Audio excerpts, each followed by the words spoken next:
Parliament ఎన్నికల ఫలితాలపై మనతో మాట్లాడేందుకు కాంగ్రెస్ పార్టీ సీనియర్ నేత మంత్రి కోమటిరెడ్డి వెంకటరెడ్డి వారితో మాట్లాడే ప్రయత్నం చేద్దాం. సార్ చెప్పండి, ఏంటి ఫలితాన్ని ఎలా చూస్తారు? ఫలితాలు ఎలా చూస్తారు? మీరు ఎలా చూస్తున్నాము?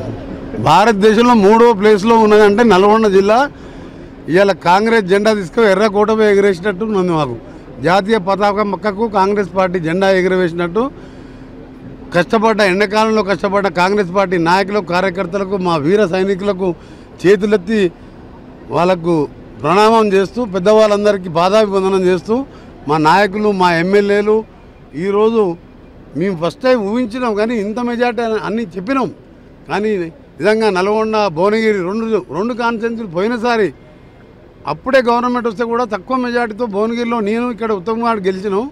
ఇవాళ లక్షలలో మెజార్టీతో గెలిచినాం అంటే ప్రజలలో మా మీద నమ్మకం పెరిగింది. మా ప్రభుత్వం రెఫరెండం అని చెప్పినాం కదా, నిజంగా రెఫరెండమే. ఇవాళ జగదీష్ రెడ్డి అనే వ్యక్తి 10 ఏళ్ళు మంత్రిగా ఉంటే 70,000 మైనార్టీ వచ్చింది. ఆయనకి ఏమాత్రం నైతిక విలువలు ఉంటే ఎమ్మడే రాజీనామా చేయాలి. రాష్ట్రంలో వచ్చిన సీట్లు మీకు సంతృప్తికరంగానే ఉన్నాయి. 16 సీట్లలో 8 సీట్లు వచ్చినావు, 9వ సీట్లు కూడా రాబోతున్నది. 50% పైన వస్తే నువ్వు పాస్ అయినట్టే కదా. 50% పైన వచ్చినాయి కదా, అంటే దీని రిజల్ట్ ఏంది? 9వ సీటు కూడా వస్తున్నది మాకే. మహబూబ్నగర్ కూడా టఫ్ ఫైట్ ఉన్నది. వాళ్ళు ఏమున్నా మతాలు, కులాల మధ్యలో పెట్టినాం. మేము అభివృద్ధి మీద, రెఫరెండం మీద పోయినాం ఎలక్షన్లు.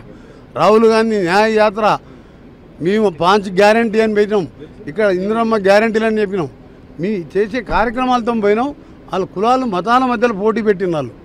అయినా కాంగ్రెసే గెలిచింది. దేశంలో కూడా కాంగ్రెస్ గెలిచింది. 2 గంటల్లో ఇది కూటమి నిర్ణయించబోతుంది. ప్రధానమంత్రి అభ్యర్థిగా కూడా మీరు త్వరలో చూస్తారు. 400 సీట్లు వస్తాయని అన్న బీజేపీ ఆ స్థాయిలో ఓట్లు సాధించలేదు. దానికి వాళ్ళు 10 ఏళ్ళలో ఏదైనా ఒక మంచి పని చేస్తే ఇవాళ ఓటు వస్తుండే. ప్రతి అకౌంట్లో 15 లక్షల రూపాయలు వేస్తున్నాడు. ఒక్క అకౌంట్లో 15 రూపాయలు వేసిండా? సంవత్సరానికి 2 కోట్ల ఉద్యోగాలు అన్నాడు. ఒక్క ఉద్యోగం ఇవ్వలే.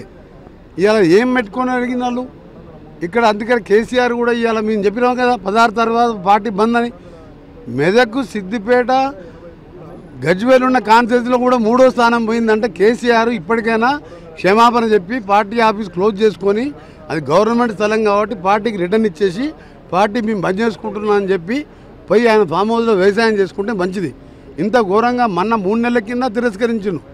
ఇవాళ ఒక కాన్స్టిట్యూన్సీలో డిపాజిట్ రాలేదు, మామూలుగా డిపాజిట్లు వచ్చినాయి.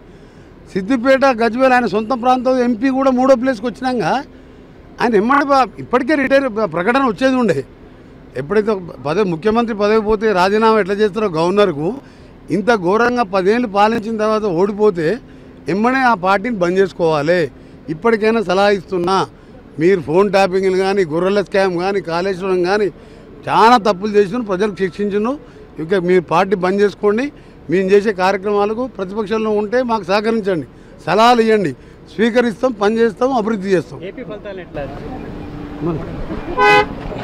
మొత్తంగా ఈ ఫలితాలు మేము ఊహించినే. ఖచ్చితంగా ప్రజా తీర్పుని గౌరవిస్తాం. ఖచ్చితంగా ప్రజలు ఆశించిన అభివృద్ధిని చేయడమే కాకుండా రాష్ట్రంలో, కేంద్రంలో అభివృద్ధిని పరిగెత్తిస్తామని కోమటిరెడ్డి వెంకటరెడ్డి చెప్తా ఉన్నారు. కెమెరామెన్ బాలుతో విజయభాస్కర్, NTV, నల్గొండ జిల్లా.